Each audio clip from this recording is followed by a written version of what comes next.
Salut à tous et bienvenue sur Full Court Alsace, l'émission qui parle 100% des défaites alsaciennes. Et ouais, malheureusement, il n'y a eu que des défaites en pro, que ce soit la SIG à Lasvel, que ce soit l'ASA à Chaland contre les derniers, et que ce soit Mulhouse à domicile contre Tours. 3 défaites et 3 play-off, play-in, et beaucoup de scénarios différents qui vont être possibles. Côté amateur, on a vu la dernière journée de National 2 où on jouait pareil pour pas grand-chose avec l'ASA Souffel qui a perdu au buzzer de 1 point. Holsheim qui a gagné difficilement contre les derniers et KB qui a perdu contre une équipe parisienne. On arrive à la fin de la saison amateur, mais nous on est toujours là et on vous réserve une émission spéciale la semaine prochaine qui va être hyper sympa. Alors c'est parti, on fait déjà l'émission de cette semaine et je vous dis let's go. Salut à tous et bienvenue sur Full Court Alsace, l'émission qui parle 100% du basket alsacien. Et je suis avec Tib. Salut Tib. Salut Fab. Déjà, je suis de retour. On va commencer par ça. C'est bien, après 4 mois de vacances. Les gars, 5 mois de vacances, je vous dis. Moi, c'est comme ça. C'est comme ça. Non, on parlera de ce week-end fabuleux. Bah ouais, super week-end t'as passé. Ouais, super week-end, effectivement. Et Manu qui est avec moi. Salut les gars. T'as passé un beau week-end aussi, toi? J'ai passé un super week-end. T'as limité une équipe à 36 points, c'est ce que t'es en train de nous dire. C'est ça. Et en plus, il était ensoleillé, donc. Ouais, j'avoue. T'as eu plus de chance que nous, parce que nous, il était vraiment pas ensoleillé. Hein. Donc, mis à part un peu dimanche, autrement non. Mais t'as joué, toi, ce week-end? Bien sûr. Vous avez gagné? On a gagné, oui. Parfait. Vous êtes maintenus, de toute façon. Oui. Ouais, depuis bien longtemps, ouais. Quand même, ouais. Depuis bien longtemps, ouais. Oui, il nous reste une finale de la Coupe Grand Est à jouer encore. Ah, bien, félicitations pour un back-to-back. Pour un back-to-back, ouais. Et vous jouez contre eux? Ah oui, le club perdu au Bouet, voilà, c'est ça. Vous avez qui a sorti l'ASA Prénat de 30 points. Effectivement. Tour d'avant. Ok. Bon chance, ouais, effectivement. Bien. Allez, on va directement attaquer avec la revue des championnats pro et un match qui va faire très mal à la SIG, puisque c'est une défaite contre l'Asvel. 89-81. Et pour avoir vu le GM de la SIG partir et changer son vol où il devait rentrer à Strasbourg et faire un Barcelone-Lyon pour aller voir le match, je vous laisse imaginer l'importance du match. Eh ben, c'est un doux euphémisme que tu viens de nous dire, parce qu'effectivement, c'est une défaite plus que dommageable. Alors après, tu joues à l'Asvel, bien évidemment, mais on l'a dit, il fallait plus ils avaient plus le choix de gagner pour pas se saboter la fin de saison et les playoffs. Malheureusement, c'est chose faite. La SIG qui en est du coup sur ses 6 derniers matchs à 2 victoires seulement. Oui. Alors que l'Asvel est à 6 sur 6. Exactement. Et la SIG qui arrive toujours pas contre les équipes du top 4, puisqu'ils sont à 0 victoire, 6 défaites contre Paris, Monaco et l'Asvel. Ouais, ça fait mal, hein. Ça fait très mal, sachant que tu fais une super bonne saison, mais que tu risques de te saboter la qualification directe en play-off et qu'après, les play-in, c'est la guerre. Hein. Tu joues, si t'es bien classé, tu joues 2 matchs. Ouais. Si t'es mal classé, tu joues joues qu'un match. Ouais. Potentiel si tu perds. Donc, non, ça va être clairement la guerre. Mais après, tu dis un point important aussi, c'est le premier match au complet depuis l'arrivée de la Berry. Donc, on prend juste un William Fipster qui, lui, est sur une blessure de longue durée, puisque du coup, la Berry est pigiste médical. Mais c'est la première fois que la SIG... Ouais, c'est ce que j'ai noté, mais il me semble que c'est le premier match qui joue au complet, puisqu'à chaque fois, tu avais des absences entre Mike Davis, Gabe Brown, Ben Gregg, etc. Et pour parler plus en détail un peu du match, très clairement, c'est le premier quart-temps qui les met dedans. La SIG qui rentre pas dedans, qui défend pas du tout. Ça, c'est pas la première fois qu'on le dit. Mais ils encaissent 15 points en 4 minutes. Et la ligne arrière de l'Asvel qui fait trop de dégâts. Entre Shaquille Harrison, qui en ce moment est injouable, Adam Atamna qui a apporté des bonnes minutes et qui était dans le 5 de départ en plus. La SIG qui fait beaucoup trop d'erreurs, beaucoup trop de pertes de balles sur la zone presse de l'Asvel. Ils font la SIG qui fait 7 pertes de balles rien que sur le premier quart-temps. Ouais, c'est trop. Et qui s'enfonce, il y a 27-10 au bout de 7 minutes. Ils arrivent à recoller derrière un petit peu, ils arrivent à revenir à 34-22 à la fin du premier quart-temps. Encore une fois, t'encaisses 34 points. Ouais, puis tu perds 7 balles. Attends, à un moment donné, 7 balles sur le premier quart-temps, quoi. Tu perds 7 balles, t'encaisses 34 points dans le premier quart-temps sur un match qui est décisif contre un concurrent direct et à l'extérieur. Tu peux pas, en fait. Dans le deuxième quart-temps, la SIG qui fait des efforts, qui se bataille et qui va avoir une vraie domination au rebond offensif, ce qui leur permet d'avoir des secondes chances et de marquer des paniers un peu plus faciles, qui leur font du bien pour pas sombrer totalement, mais ils sont foudroyés par l'Asvel et une insolente réussite un peu quand même en première mi-temps, puisque l'Asvel à la mi-temps ils sont en 9 sur 12 à 3 points. La SIG qui est à moins 16 du coup à la mi-temps, 56-40. Troisième quart-temps, la SIG qui revient avec de bien meilleures intentions, surtout défensivement, puisqu'ils vont encaisser 5 points seulement sur le quart-temps. Mais malheureusement, ils n'arrivent pas à concrétiser de l'autre côté pour vraiment réduire l'écart. Pour réduire l'écart, pardon. Les adresses sont en berne, il y a 7-2 pour la SIG en 5 minutes de jeu. Donc c'est vraiment un troisième carton qui est très triste à voir. Je te mens pas que c'était un peu ennuyant à regarder ce troisième carton. Mais c'est un carton qui les voit quand même revenir. Ouais, il les voit revenir. Ils arrivent à insister à l'intérieur avec Nelly Joseph qui arrive à scorer des paniers plus ou moins faciles. Il y avait une vraie domination à l'intérieur par rapport aux intérieurs de l'Asvel. Et la SIG, par contre, qui arrive à revenir à 56-53 à 3 minutes de la fin du quart-temps. Avant de finir à 61-55, donc moins 6. Et dans le quatrième quart-temps, malgré les très bonnes intentions de la SIG, ils n'arrivent pas à remettre le coup de collier directement dans le début du quatrième quart-temps qui leur permettrait finalement de faire vraiment douter l'Asvel. Finalement, ils n'ont jamais fait douter l'Asvel, puisque l'Asvel qui reprend même un écart 70-59 à 6 minutes 30 de la fin. Et encore une fois, la SIG qui fait beaucoup trop de pertes de balles et qui encaisse un 22-7 en 7 minutes. Oh, dur, 22-6 pardon, en 7 minutes. Donc le score est de 83-61 et ils tenteront l'impossible à la fin en passant à 17-4 en l'espace de 2 minutes 30. Ouais, c'est dur. Hein. Mais la messe était dite et la SIG, ils ont laissé trop de plumes dans cette bataille pour revenir. Et à la fin, encore une fois, ils ont laissé trop de plumes, trop de pertes de balles. Combien ils ont de pertes de balles sur le match, tu sais Oui, je l'ai noté. La SIG qui fait 29 pertes de balles. C'est énorme. C'est énorme. Non, 21 pertes de balles, pardon, mais 29 passes décisives. Okay. 29 passes décisives, 21 pertes de balles, mais le problème, c'est... Ouais, sur les 2 runs, t'en perds trop au moment où tu les perds. C'est ça, et 21 pertes de balles, c'est quand même... C'est beaucoup. Quand même à ce niveau-là, beaucoup, c'est quand même beaucoup. À ce niveau-là, sachant qu'ils font pas mal de pertes de balles sur un match à enjeu en plus, donc ouais, c'est énorme. Donc ouais, c'est assez énorme et c'est une défaite qui fait mal au vu des résultats de ses adversaires directs pour les playoffs, puisque alors on va d'abord faire un point stat et après je vais expliquer un peu le scénario sur la dernière journée. Du coup. Un point stat juste alors avec Nelly Joseph à 13 points, 8 rebonds, 3 interceptions, 16 dévals. Marcus Keane un peu éteint. Qui passe à côté, qui a pas pris beaucoup de responsabilités offensives. Il prend 5 tirs sur le match. Il fait 2 points, 1 sur 5 à 2 points, 0 sur 4 à 3 points. 6 rebonds, il fait 9 passes décisives, mais encore une fois, 6 pertes de balles pour 4 dévals. Ouais, Ndoye a 6 points, 3 rebonds, 6 passes d'ess, 8 dévals. Un Ben Gregg qui a beaucoup apporté. Ouais, alors il finit à 16 points. Après, c'est un peu tronqué aussi parce qu'il met, je crois qu'il met 8 points dans les 2 dernières minutes. Il met 2-3 points et un douane ou un truc comme ça, tu vois.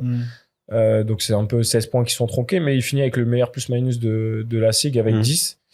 Mike Davis Jr. qui finit à 19 points, à 4 sur 10, à 3 points. Voilà, son apport offensif de Mike Davis, on n'en doute plus maintenant. Mais maintenant, il va falloir qu'il se montre quand même aussi un petit peu défensivement parce que on se rend compte que finalement, c'est souvent les lignes arrière de l'adversaire de la SIG qui fait mal. Donc, ouais, puis là, ce que tu disais avec un Shaquille Harrison qui met 20 points, 2 rebonds, 6 passes d'ess, 21 dévals. Ça pèse quoi. Ouais, après à ce moment, Shaquille Harrison est oui, il est injouable. Il a mis, je sais pas si vous avez vu la vidéo, il met un end-one, il fait sauter Ben Gregg et Ben Gregg lui retombe dessus, il met un end-one, il met un espèce de bras roulé par-dessus la planche, qui passe au-dessus de la planche, qui tombe dedans. Ouais. Tu te dis, bon, les le match du commence basket bien, sont avec toi. Les dieux du basket sont avec toi à ce moment-là. Et après, Mba Ndiaye aussi en face qui fait une moisson, il fait 20.5 rebonds, 2 passes, 3 interceptions, 4 contre. Ouais, moisson. Il a vraiment été dissuasif en défense pour 27 dévals. Et la SIG surtout qui est à 21 sur 43 à 2 points. Qui sont à moins de 50% à 2 points. Compliqué de gagner un match quand clairement. Quand le but du jeu c'est quand même de marquer des paniers, quoi. Du coup, on va revenir là sur les besoins de la qualification pour se qualifier en direct. Alors, donne-nous tous les scénarios parce que là, tu nous as écrit beaucoup de scénarios. Ouais, alors pour se qualifier direct, il va falloir gagner contre Chalon. Qui eux sont sûrs de finir 9e en play-in, donc eux leur place ne bougera plus et il faut que Le Mans perde à domicile contre Limoges puisque actuellement c'est Le Mans qui est 6e et la SIG 7e puisque au panier average la SIG est derrière Le Mans et Le Mans qui va jouer contre Limoges du coup Le Mans qui avait gagné de 30 à l'aller. Voilà, Limoges qui n'est pas forcément dans une super bonne dynamique. Hein. Même s'il gagne quand même quelques matchs en ce moment. Ouais. Mais du coup, c'est ce que j'ai noté, on peut compter potentiellement sur une passe d'ess des Alsaciens pour l'équipe alsacienne. On compte sur Hugo Iverdi et Nicolas Lang pour aller taper Le Mans à domicile. Les gars, on sait que vous nous écoutez, donc si jamais... Hein. Exactement, on compte sur vous. Et Shannon, on sait que tu nous écoutes aussi, donc si jamais... Fais une passe d'ess aussi. Fais une passe d'ess directement à Nico et on sera bien. C'est ça, Shannon qui sort le ballon sur Nico pour le tir. Et après, peu importe le résultat de Bourg, puisque la SIG a gagné 2 fois contre Bourg. Donc si la SIG gagne, en fait, ça va juste dépendre du résultat du Mans. Et Bourg, qui eux vont recevoir Gravelines, qui joue son maintien sur ce match-là aussi, Gravelines, qui va jouer ce maintien contre... en concurrence du coup avec Saint-Quentin. Et par contre, si la SIG perd et que Bourg gagne, la SIG finit 8e et donc pas d'avantage du terrain au premier tour, puisque ce serait Bourg-en-Bresse qui aurait l'avantage du terrain. Et si la SIG gagne, ils sont 7e et donc avec l'avantage du terrain. Mais dans tous les cas, ils jouent Bourg, qui vient d'être champion d'Europe. Ils ont gagné le Mans Cup, gagne. Si le Mans gagne. Si le Mans perd, c'est là où il va falloir voir les différents scénarios. Mais en tout cas, une chose est sûre, c'est qu'il faut gagner contre Châlons ce week-end à domicile. Merci Thib.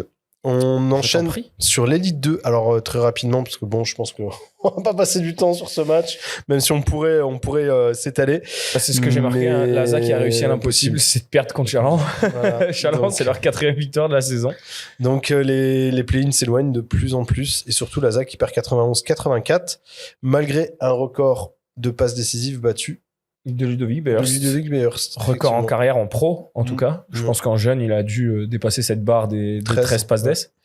Mais effectivement, c'est pour la faire rapide, un début de match très laborieux, très ennuyeux. À l'image du 3e quart-temps de Asvel SIG, tiens. Il faut attendre 2 minutes 30 pour voir le premier panier du match. Entre les pertes de balles, les paniers ratés, les fautes, etc., etc. Châlons qui a été porté par leur américain Randy Haynes, qui a commencé à prendre feu à 3 points dans le premier quart-temps, et Châlons qui inflige un 8-0 à l'ASA. L'ASA qui arrive à revenir petit à petit, mais après l'adresse extérieure, ils sont à 5 sur 11 dans le premier quart-temps à 3 points Châlons. Du coup, l'ASA qui perd 24-17 à la fin du premier. Dans le deuxième quart-temps, changement de physionomie totale. L'ASA qui retrouve de l'énergie et de l'adresse, notamment avec Hugo Béquignon qui va mettre 8 points dans ce quart-temps. Et qui fait un très bon match d'ailleurs, Hugo Béquignon. Ouais, il sort des stats intéressantes sur le match. Il met 18 Non, 13. Ouais, 13 points, il fait 18 d'évaluation, effectivement. L'ASA qui arrive à renverser la tendance, du coup, et qui repasse devant à la mi-temps. Et au retour des vestiaires, par contre, c'est là où l'ASA, mais ils subissent un calvaire défensif. Ils encaissent un 17-2 contre le dernier du championnat. C'est chaud, hein. En un peu plus de 5 minutes. Et du coup, ils sont à moins 14, 61-47. Troumeau, qui pète un plomb, qui sort 4 joueurs sur 5. Mais il les incendie. Changement de hand, tu vois, tu t'en sors 4 sur 5. L'électrochoc fonctionne en partie parce que l'ASA limite la casse et ils reviennent à 66-57. Et après, dans le dernier quart-temps, Masalski qui porte vraiment l'attaque de l'ASA, mais qui n'arrive pas à défendre sur Mohamed Diop en face. Du coup, coach Troumeau qui fait rentrer Mladen Vujic pour prendre le relais. Il rate de lancer, il se fait prendre un rebond sur la tête. Coach Troumeau qui pète un câble, il le sort. Mladen Vujic, il a joué à peu près 1 minute, je pense. Il l'a rentré 1 minute, il l'a ressorti. Il a vrillé. Il a pété un plomb. Après, il y a une faute antisportive de Lanjan Rose qui a le don de rajouter un peu d'huile sur le feu Bogavac. Bogavac qui déraille, qui prend une faute technique. Et du coup, là, le plus gros écart. Châlons. Faute de la saison. Exactement. 27e faute technique. Et il est toujours pas suspendu. Il n'y a pas de suspension. Quelles sont ces super belles règles en pro? Je ne sais pas, mais en tout cas, pas suspendu. Et Laza, du coup, qui met son plus gros écart, qui passe à plus 15. Châlons, pardon, qui passe à plus 15. Et après, voilà, Laza qui essaye de revenir, porté par Ludo Bayers, qui va mettre 2 gros tirs à 3 points pour revenir à 5 petits points. 82-77, mais ça suffira pas puisque Jérémy Bichard vient tuer le game. L'ancien Jérémy Bichard qui vient mettre son 5e 3 points du match pour tuer le game. Et voilà. On va faire un point stat rapide, mais Randy Haynes qui met 15 points, qui porte quand même Chaland avec 15 déval. On va avoir aussi pas mal de joueurs. On a 4 joueurs de Chaland en plus de 10 points, dont Jérémy Richard avec 21 points. Bichard, 21 points avec 24 déval. Papy Bichard qui met 21 pions. Côté Asa, on a aussi 5 joueurs à plus de 10 points avec Petar Aranitovic. On a Mazelski, Vujic, Jan Rose et du coup Béquignon qui mettent plus de 10 points, mais ça suffit pas. Tu peux pas. C'est très compliqué. On voit Laza qui a du mal collectivement et ça dure. Hein. Bah, Ludo qui fait un très bon match. Après, ce que j'ai noté aussi, c'est que encore une fois, 10 sur 18 au lancer, quoi. Exactement. Et combien de balles perdues? Ils sont à 14. Ils sont à 10 sur 18 au lancer, donc 10 sur 55%. Et ils sont à 8 sur 31 à 3 points. 8 sur 31 à 3 points, t'es à 25%. C'est chaud. C'est-à-dire que de une, ils ont arrosé, parce qu'ils en prennent quand même 31, et que derrière, ça n'a pas été très fructueux, puisqu'ils en mettent que 8, tu vois. Donc, c'est les 2 stats que j'avais sortis les stats collectives. Après, malheureusement, tu perds à Chaland, sachant que tu es en course et tu es dans une bataille de malade pour jouer les play-in. Ouais, mais regarde, je regardais tout à l'heure, sur les 6 derniers matchs, ils sont à 5 défaites. Ah ouais, mais là, c'est... Il faut aussi garder ce qui se passe. C'est-à-dire que là, aujourd'hui, Laza... Ah, désolé, on les adore, on commente leur match et tout, mais ne méritent pas d'être en play-off. Ils doivent passer par le play-in. Ils vont passer par le play-in. Peut-être. J'allais dire dans tous les cas, mais non, pas dans tous les cas. Pas dans tous les cas, il faut gagner. Eux aussi, alors là, c'est un scénario. Laza, dans tous les cas, pour avoir son destin entre les mains, il faut gagner contre Orléans ce week-end. Orléans qui est 3e.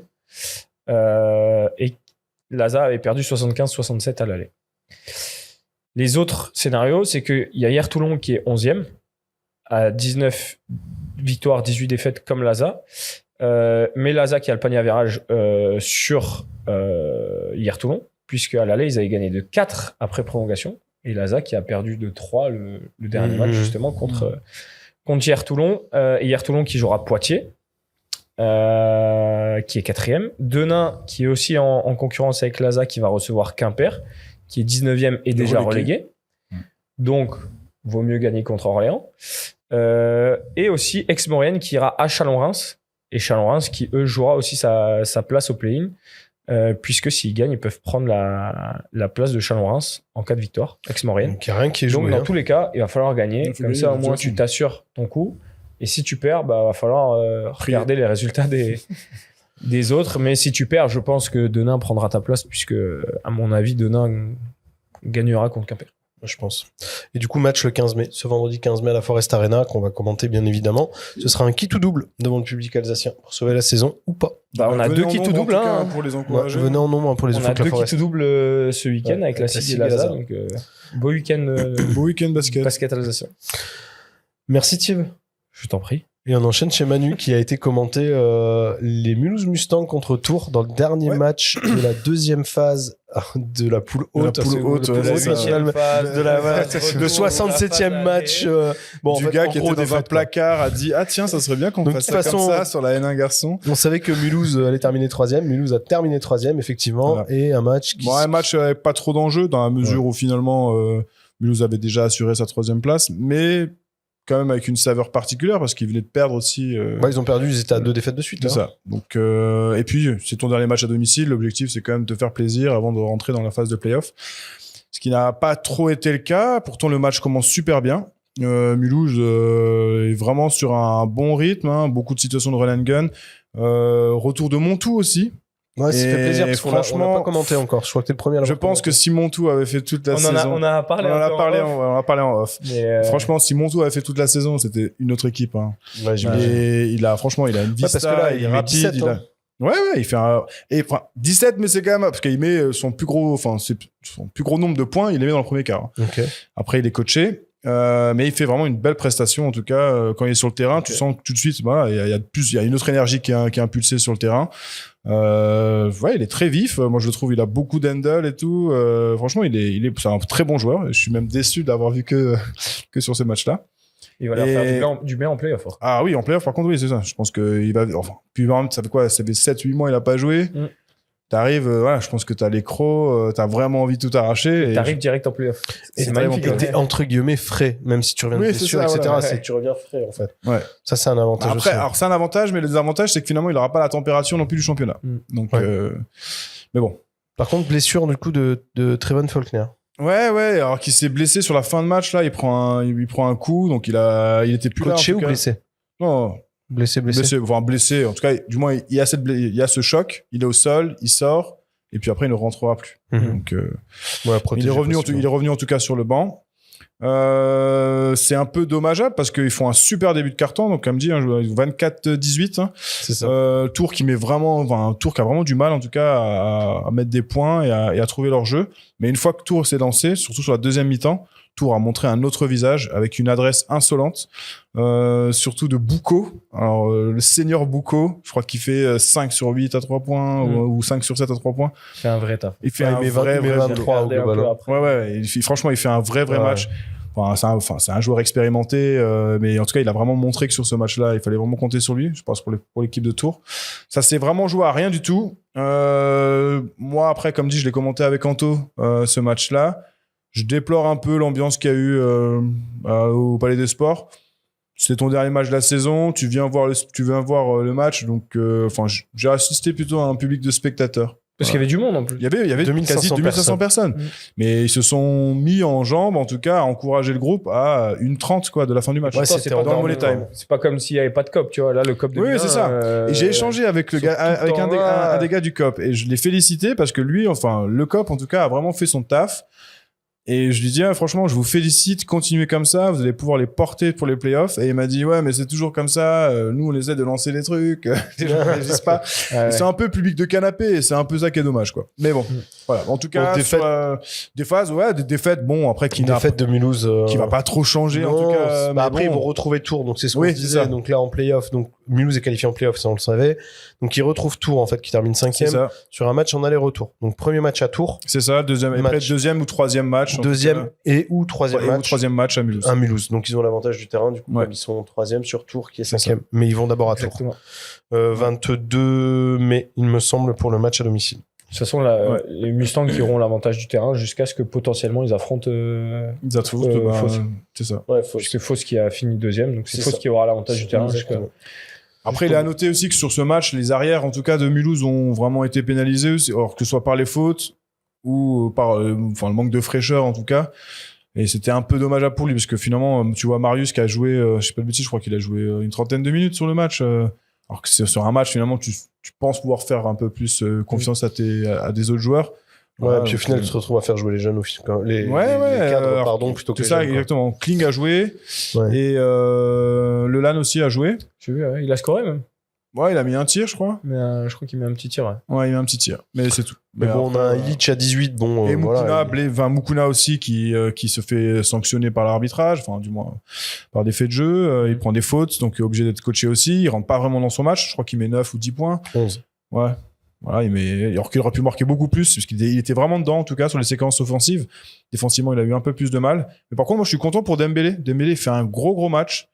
Il n'était pas que dans le travail de Sap. Franchement, au scoring, il a beaucoup apporté aussi. Donc, il met 16. Ouais. Donc, on a Illich à 18, un Montou, donc pour son retour, qui met 17, Dembélé à 16, Chambre à 16, Faulkner à 15 et Mukuna à 11. Et côté Tour, avec Abouko à 23 et un Mustafa Edera qui nous a pris 12 franchement, il a moissonné, le petit en dessous. Machine. Ouais, et le nombre de rebonds off qui sont pris sur la... Enfin, il les prenait au-dessus des joueurs. C'était ça qui était drôle, quoi, tu vois. Et moi, je veux faire un gros big up, parce que je sais qu'elle nous regarde en plus à Lorraine Dolt, elle le mérite, championne avec Le Havre, et qui sera du coup qui est la première femme, je crois, à faire monter une équipe en championnat pro. Ouais. Franchement, en élite. Félicitations à toi, Lauriane. Mais des gros bisous. Là-bas, bravo. Tout droit en face de toi. Si tu reprends Lauriane sur les 4 dernières années, elle fait première année à Mulhouse, elle fait finale, deuxième année, elle fait gros championnat. C'est fantastique. Là, le mérite, il y a zéro discussion. Et surtout que là, en plus, sur la fin de saison, il y avait une vraie bataille avec Fos. Clairement. Il y a Mulhouse. Elle a pas été épargnée par les blessures. Des faits administratifs aussi, tu vois. La règle de rejouer le match, ils ont perdu. Incroyable. Mais Non. Mais gros big up en tout cas. Non, elle Lorraine qui fait un taf fantastique partout. Ouais. Et félicitations aussi à Cédric Bas. Formé à la SIG. Formé à la SIG. Exactement. Et, bon soldat en tout cas. Très bon soldat. Félicitations à eux. Félicitations à eux et félicitations à Lauriane, du coup, qui montera l'année prochaine en Élite 2. Une Alsacienne en plus en Élite 2. Exactement. Ouais. Ça fait plaisir. Ça fait plaisir de voir ça. On va aller au Havre, les gens du Havre, si vous nous regardez. On est dispo pour commenter, parce qu'apparemment, quand on avait commenté le match avec Thibaut, ça vous avait bien plu. Alors, n'hésitez pas. On viendra chez vous commenter les matchs. Merci, les gars. Merci Fab. Allez, on se retrouve du coup pour les revues nationales avec l'absence de Lio. Salut Lio. Ah, Manon. Ah, Manu, j'aime bien ça. Il répare son petit doigt là. Non, il n'y a pas de souci. On pardonne Lio. Et du coup, c'est Type qui va nous faire les chroniques de NM2. Bien sûr.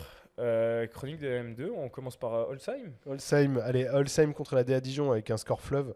Et le dernier match de Kobe, a priori, 120-112. Dernier match. Non, attends, on va te la refaire. En vrai, on va expliquer pourquoi. Mais j'y viendrai. Alors on la laisse. Ah voilà, vous l'aurez en direct, on la laisse. Très bien. Non, mais j'y viendrai à la fin. Rapide résumé, Holsheim qui gagne 120-112 contre une équipe après prolongation en plus, pardon, contre une équipe de Dijon qui, elle, était déjà condamnée, qui était dernière du classement. C'est ça. Si Holsheim perdait, ça aurait fait quand même un petit peu tâche sur leur saison. Je pense qu'ils avaient à cœur de bien finir à domicile devant un public qui était venu en nombre et pas mal de partenaires qui étaient là aussi. Et c'était une rencontre. Franchement, il y a même du beau monde qui était présent. Il y a des petites têtes qui sont venues voir le match. Et non, c'était un match un peu bizarre puisque le large succès à l'aller 69-106 laissait présager une victoire facile de Holsheim, mais finalement c'est à la mi-temps il y a 51-50, donc match très serré. Dijon qui a fait à un moment donné de la zone aussi. Je pense qu'ils ont dû regarder des vidéos du match de la Coupe Crédit Mutuel de la veille contre Fürth, puisque Fürth a fait pas mal de zones contre Holsheim, et ça les a mis vraiment en difficulté. Mais c'est ça aussi qu'il faut prendre en compte. Ils ont joué la veille. Ils ont joué la veille. Coupe Crédit Mutuel contre la N3 de Fürth. Et donc, Holsheim qui arrive à prendre 10 longueurs d'avance, 81-71. Et après, c'est Henriquez qui... et donc, c'est pour ça qu'on va en venir. Anderson Henriquez pour son dernier match à Holsheim, puisque c'est d'ores et déjà acté qui part la saison prochaine, qui a émis en story ce soir, c'est moi, en parlant de Kobe et sur son dernier match, qui met 61, je crois, 63, je sais plus maintenant combien. Il met 61 points. 60, je sais plus combien il mettait. Donc ça laissait présager effectivement Anderson Henriquez en roue libre qui allait prendre 50 tirs sur le match. C'est un peu ce qui s'est passé. Bon, il finit à 33 quand même, il finit à 33 points. Mais c'est un peu ce qui s'est passé. Et donc la Holsheim qui finit la saison avec 14 victoires pour 12 défaites. Il leur restera un dernier match du coup. Et on sera présent d'ailleurs. Contre un adversaire qu'ils ne connaissent pas très bien puisqu'ils vont jouer l'ASA Souffel-Vaillersheim. Exactement. Et on sera présent. Ils ont joué au moins 12 fois cette saison entre les matchs de prépa, les matchs de coupe, les matchs de championnat. Ouais, c'est clair. Donc là, ça sera un match final de la Coupe Crédit Mutuel. Le 25 mai à Célestat. Le 25 mai à Célestat, on commente les matchs masculins et féminins. Et donc du coup, la finale masculine de la Coupe Crédit Mutuel, c'est ASA Souffel contre Holsheim. Et féminine, ça sera Manu. Ce sera donc Geisp Holsheim, champion N1, contre l'ASA Vaillersheim N2. Donc deux matchs à venir voir. On a aussi la coupe d'encouragement le matin, du coup, qui aura lieu le 25. Côté stats, et si je dis pas de bêtises, je crois que l'équipe de Morges-Villers féminine sera en finale, mais je ne sais pas contre qui. Désolé, on a mal fait notre travail. Au niveau des stats, Henriquez donc, qui met 33, Aker 22 et Laporal 21. Luigi qui a fait un vrai chantier. A priori, ça leur fait du bien. Bon, c'est un peu trop tard maintenant dans la saison, mais il a fait un vrai chantier à l'intérieur. Après, il n'y a pas trop de réponse non plus à l'intérieur en face. Puisque quand tu vois que les deux grands, ils te mettent 43, 44 points. C'est exactement ça. C'est qu'il n'y a pas grand-chose en face. Il n'y avait pas trop de réponses, même physiquement, il n'y avait pas trop de répondants en face. Donc, voilà, en tout cas, Holsheim qui finit bien sa saison. Il leur restera, comme dit, un dernier match. pour essayer de clôturer sur un titre et au moins aller chercher quelque chose cette saison. On leur souhaite. Du coup, on enchaîne sur KB contre Tremblay avec une nouvelle défaite de KB, 68-81. Ça a été une deuxième partie de saison très compliquée pour KB, qui termine quand même à la 8e place. Championnat de National 2. Non, un peu en dents de scie, parce qu'ils étaient bien revenus, je crois, sur mois de février, pardon. C'était top 5 ou top 6. Ouais, c'est ça, puis après, ils se sont un peu crachés. En deuxième partie de saison, ils ont mis très longtemps avant de gagner leur premier match. C'était au mois de décembre. Oui, avant, la première partie de saison. Première partie de saison. Après, ils sont chutés jusqu'en février, ils ont gagné, je crois, un ou deux matchs. Entre les blessures, les ci, les ça. C'est ça. Julien Bouteville qui n'a pas été épargné, clairement pas. Exactement. Et là, sur ce match-là, KB qui voulait gagner pour rester à l'équilibre en 13-13. Et par contre, Tremblay qui avait besoin de cette victoire pour se maintenir.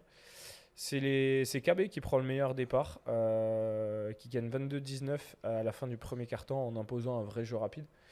Dans le deuxième quart-temps, KB qui continue jusqu'à la moitié du quart-temps, mais les Parisiens qui proposent une zone ensuite et qui va mettre en difficulté les joueurs de Julien Bouteville qui vont encaisser un 10-3 et voir Tremblay rentrer à la mi-temps à +1, 36-35 du coup pour les joueurs de Tremblay. Dans le troisième quart-temps, toujours aussi compliqué parce que manque de réussite et une défense très agressive de Tremblay qui pousse l'écart à +7 pour Tremblay à la fin du troisième quart-temps. Et dans le quatrième quart-temps, les Parisiens qui maîtrisent le match, qui profitent des maladresses et les erreurs défensives de KB pour prendre un avantage dépassant les 10 points et finir le match à 81-68.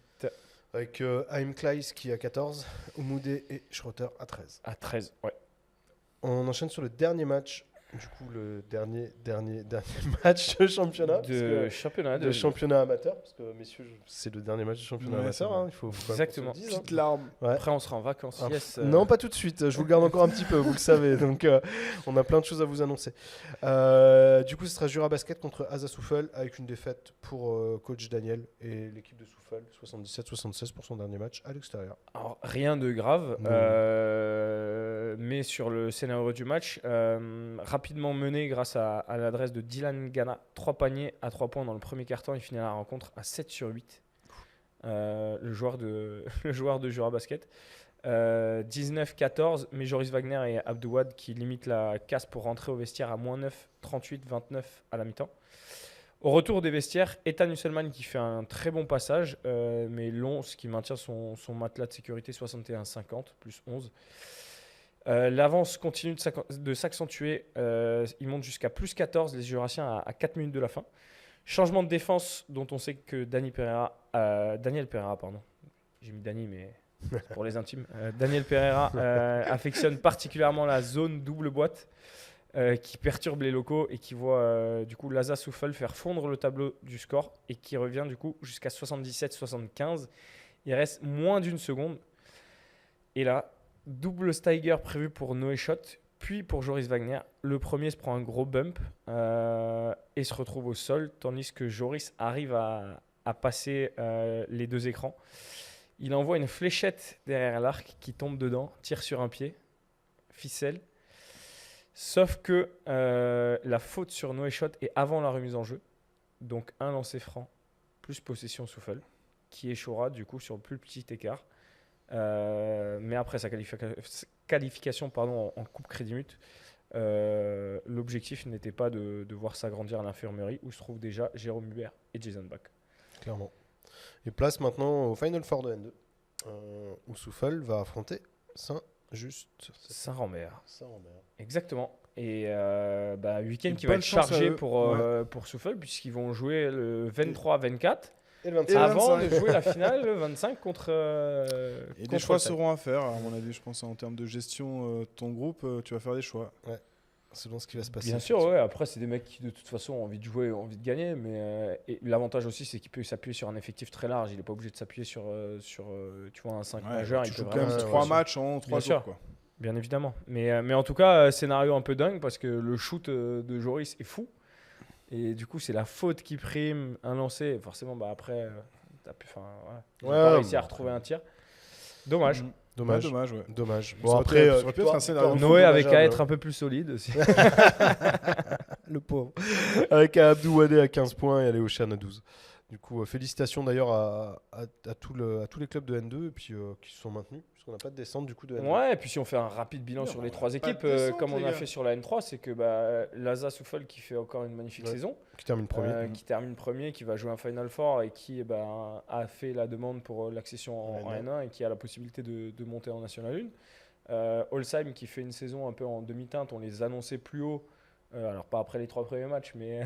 Ils ont un bilan plus que positif, tu vois. 14-12. Oui. Ils ont un bilan positif. Maintenant, moi, je reste persuadé que c'est une équipe qui va aller beaucoup mieux sur ce championnat-là. Ils terminent 6e, tu te dis, ils peuvent aller chercher plus haut. On est d'accord, mais après, c'est quoi les intentions? Chercher plus haut. De toute façon, tu sais pertinemment qu'il n'y a pas de velléité à vouloir jouer... Ouais, mais un top 4. Tu vois, on a eu Félix Bastien quand on l'a eu en interview. Même lui, il disait, il cherche un top 4 aujourd'hui. Puis c'est des gars qui ont envie de prendre plaisir en gagnant des matchs. Ça sera pour l'année prochaine, tu vois. Ce sera pour l'année prochaine, on leur souhaite en tout Exactement. cas, avec un mercato qui a déjà bien commencé de tous les côtés d'ailleurs, et KB pareil qui fait une saison un peu en dents de scie, mais qui eux n'ont pas été épargnés par les blessures de leurs joueurs majeurs, et effectivement eux ils ont malheureusement pas un effectif comme Laza Souffle, voilà, eux tu perds un joueur majeur, comme Jérémy Nicolas par exemple dans la peinture, qui leur a pesé vraiment sur son absence.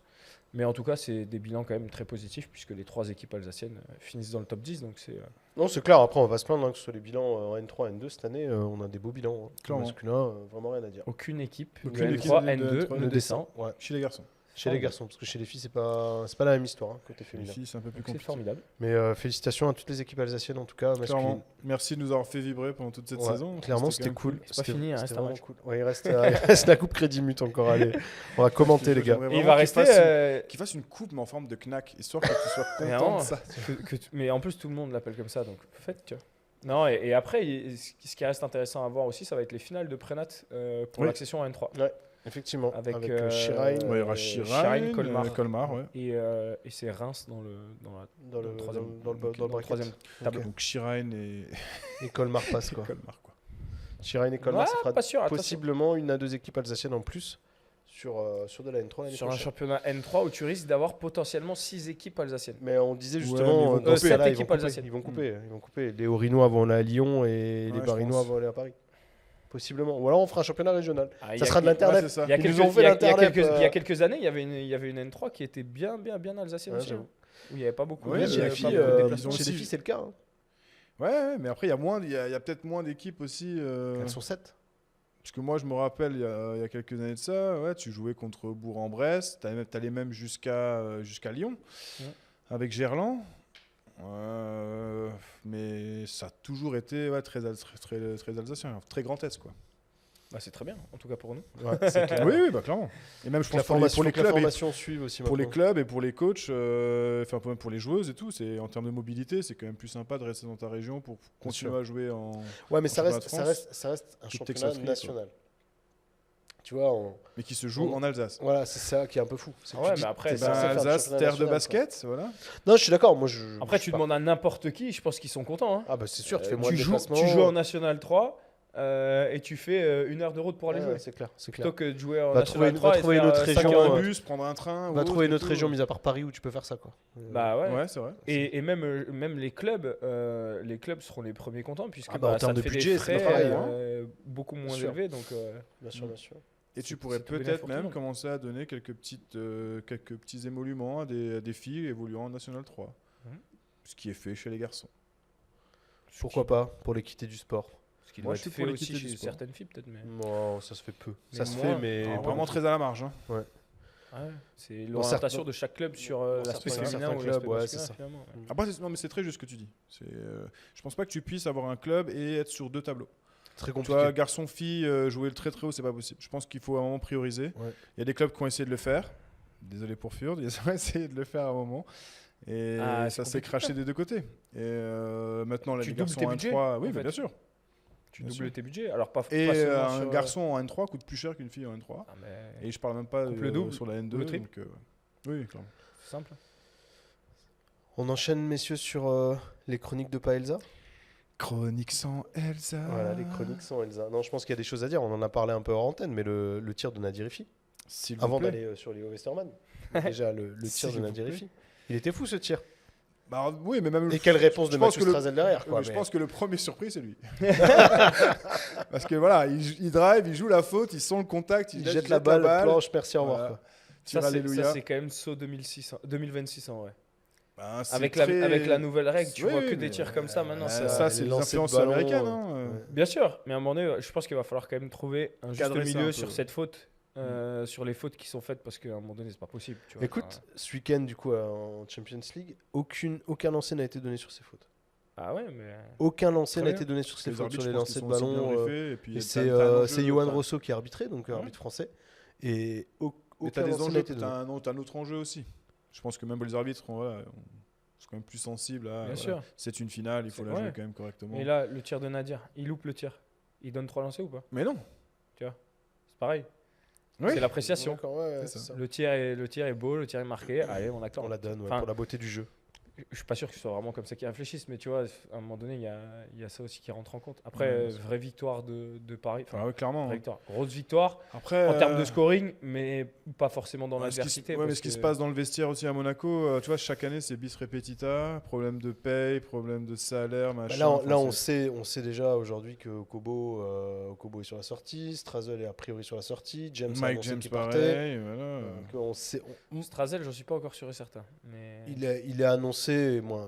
Il écoute les offres du marché. Ouais, bien sûr. Comme tout le monde, après, comme tout le monde. Ce qui est déjà quasi acté, c'est Elio Kobo et Blossom Game. Ouais. Et James aussi. Et James, oui, il a annoncé qu'il partait. Et bon, après, c'est un mec qui propose 4 millions l'année prochaine. Il va rester. Je reste. Mais ils les ont pas. C'est ça, j'allais venir. Est-ce qu'ils ont les 4 millions? Que les comptes vont être débloqués. Enfin bref. On reviendra pas là-dessus. Mais par contre, on va parler de Léo Westermann, Thib. Ça, je te le laisse parce que toute la saison, tu nous as parlé de Léo. On adore Léo d'ailleurs, et bonjour à lui parce qu'il nous écoute probablement. Ouais, félicitations, belle saison. Et Léo Westermann qui va monter en Ligue ACB avec son équipe de Obradoiro, puisqu'ils ont gagné ce week-end qui leur a scellé du coup le destin de la saison et qui monte en étant à égalité avec la Corogne.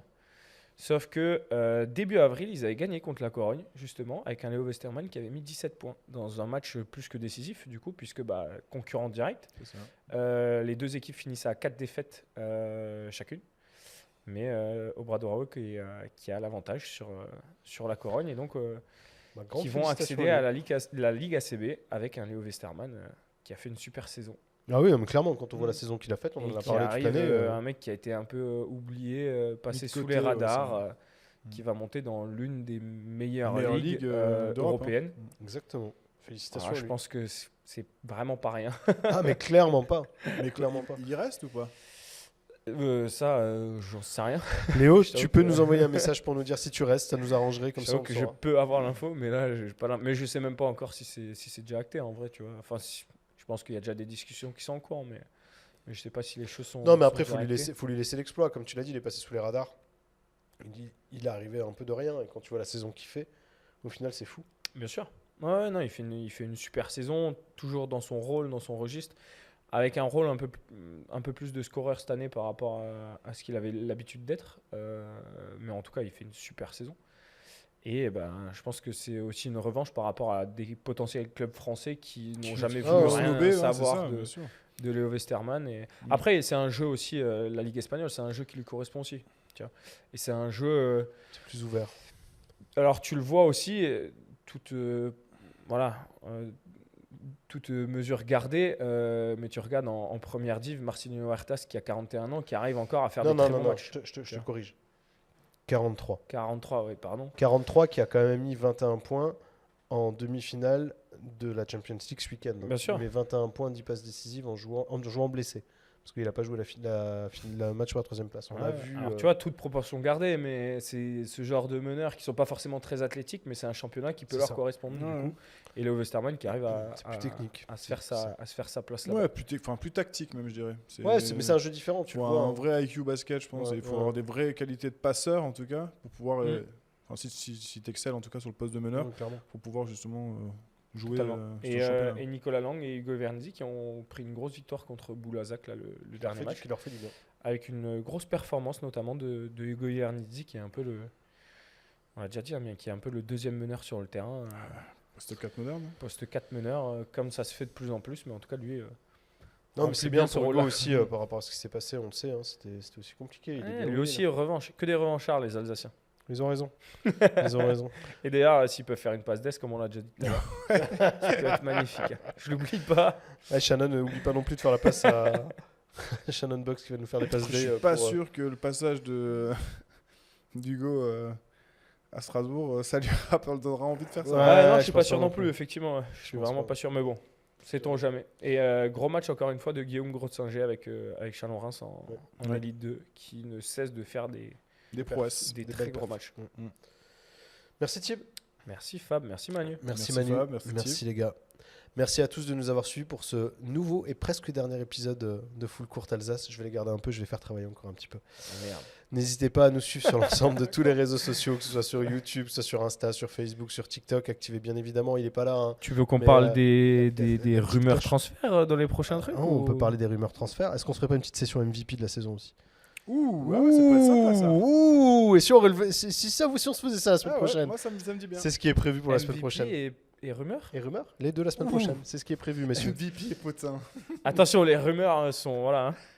On le dira, je pense, la semaine prochaine, mais les rumeurs... Ça reste rumeur. Voilà, exactement. Allez, on se voit la semaine prochaine. Merci à tous. Allez, ciao. À plus. Ciao.